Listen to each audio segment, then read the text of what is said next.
Quick PSA for you. This is just a reminder that you are not a Disney princess. You are a grown woman. And as we prepare to enter into a new year, it is time that you act like it.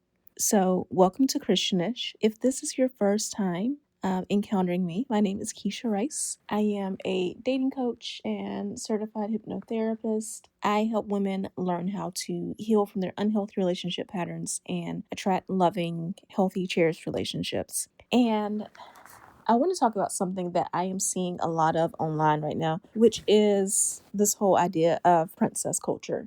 And I personally think that princess culture is cute, right? Until real life sends you the bill.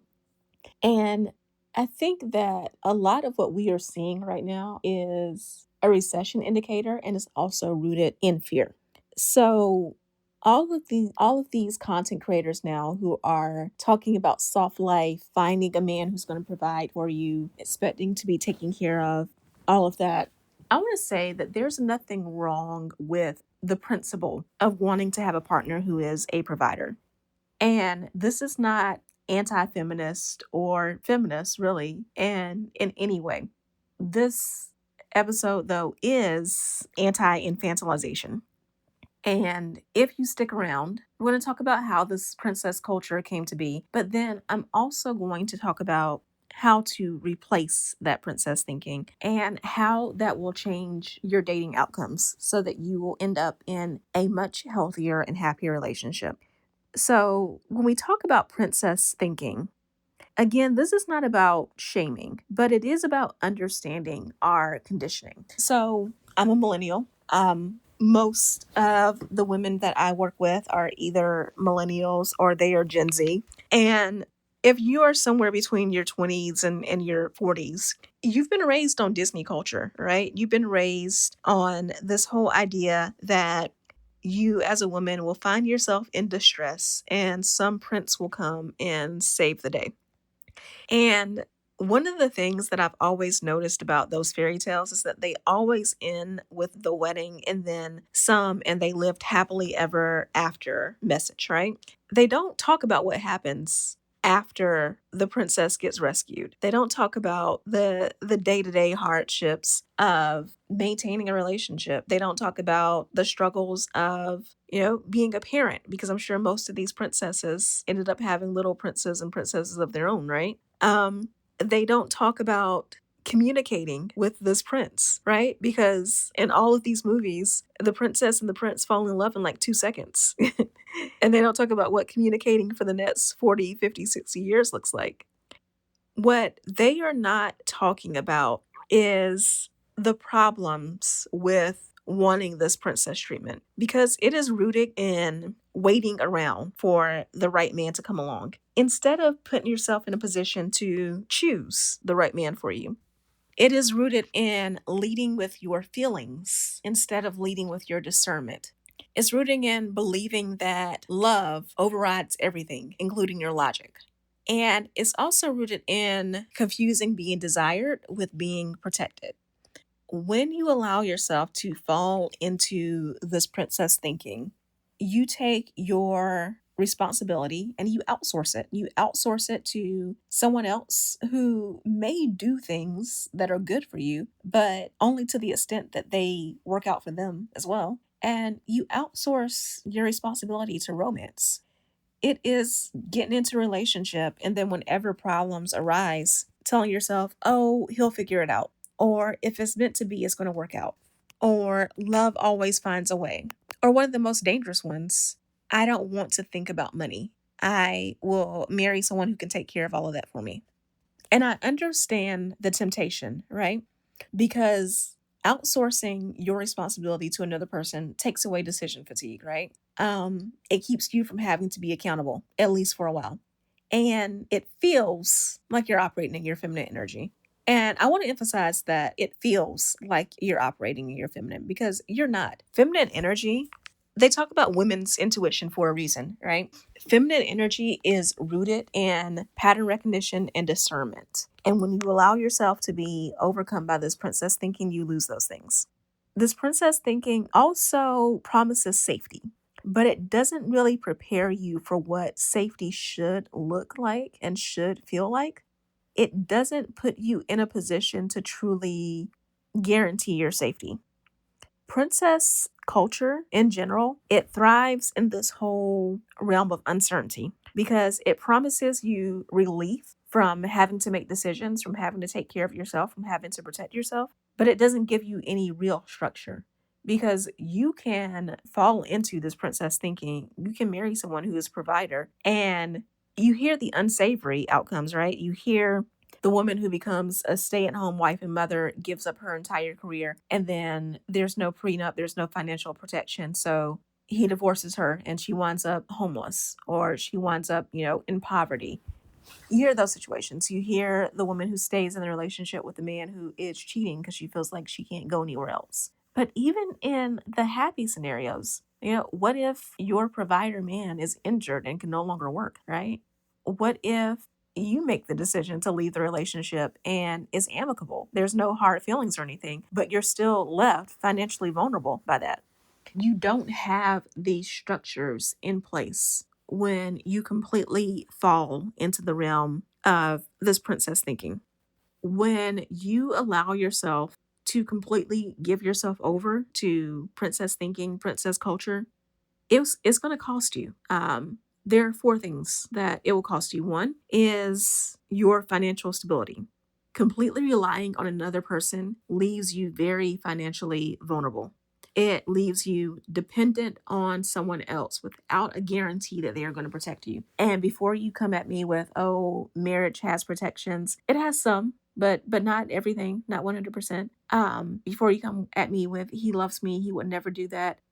Don't get me wrong, I love men. I'm married myself, right? But I also logically know that there are men who have nevered like no one has ever nevered before, right? That whole a person will never do something, you don't know what a person will and won't ever do. There's a reason why that adage, never say never, is so popular because it has stood the test of time.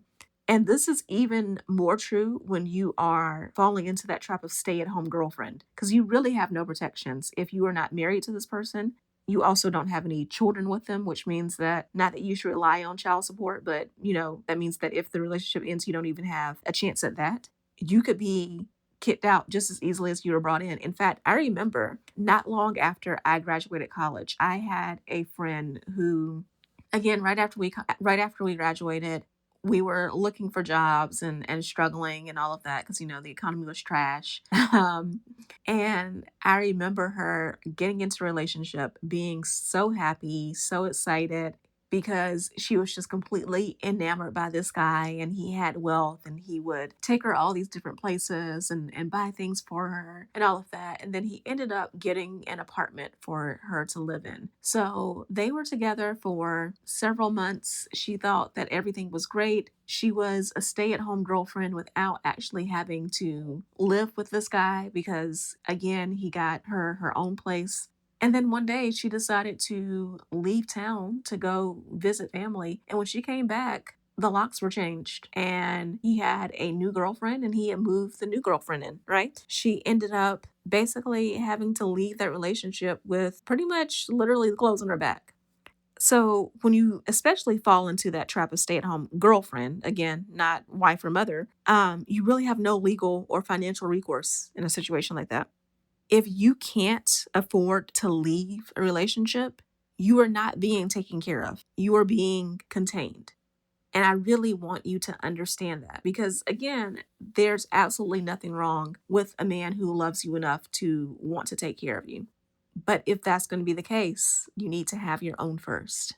So yeah, financial vulnerability is one cost. Another cost is your energy being depleted. Feminine energy is a very precious thing. So precious that everyone wants to take advantage of it as much as they can. Even if they don't think they're being exploitative, even if they don't have bad intentions, people still feed off feminine energy. This is where all of the societal myths about women being the good caregivers and the good nurturers comes from, right? And we have to be very protective of our energy. Even when you think about our hormones, right? Because men have a daily cycle of hormones. If men ever tell you that they don't PMS and things like that, they do. It's just that their cycles are daily, right? If you really pay attention to the men in your life, you will notice that they are more energetic, they are happier, they are grouchier, all those things during certain times of the day. And that cycle repeats, every day. Whereas, we have our monthly cycles. So for women, we have, our week or so where we can really like grind and hustle and push. And then we have our cycles where we need more time to rest and to take care of our bodies and our minds. And because we have to be more careful with our energy, we can't afford to waste it on trash relationships. We can't afford to put ourselves in situations where we give up so much emotional labor, we give up sexual access, we give up domestic labor in cooking and cleaning, all for what? A bag? Someone to help a little bit with rent, right? When we are in relationships that are not equal, we will burn out so much faster. And when I say equal, again, it could be that you're in a relationship where a partner provides more of the money and you provide more of the work around the house. But that doesn't mean that you do all of it. That doesn't mean that you're required to be a bang maid, right? That doesn't mean that you are required to give your body, give your emotions, give your energy on command.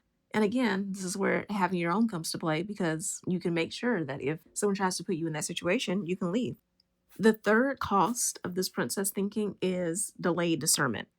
You allow yourself to get wrapped up in the fantasy and you ignore all the red flags, or you tell yourself that the red flags are a parade, right?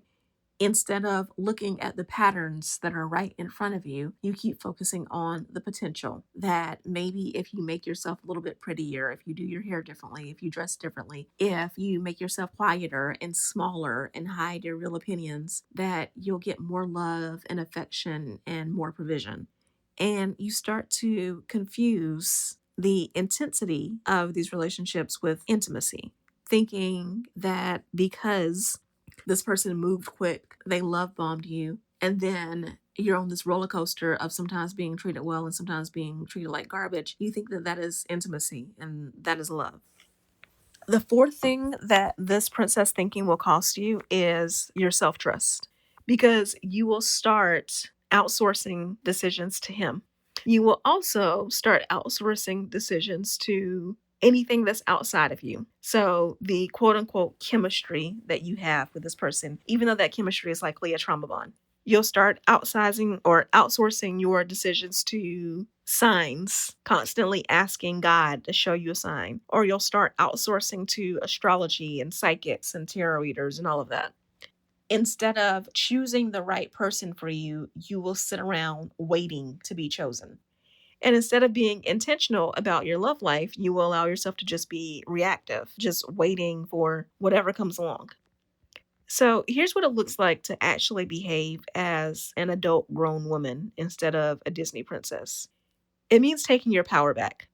In fact, I have a whole journal on taking your power back and ending self sabotage that I will link in the show notes or in the YouTube description, depending on where you're listening to this. But when you take your power back, instead of thinking in moments and getting caught up because he took you to a nice dinner or a nice trip or whatever, you think in systems. You ask yourself, is this man truly ready to be a husband? And if you want, a father?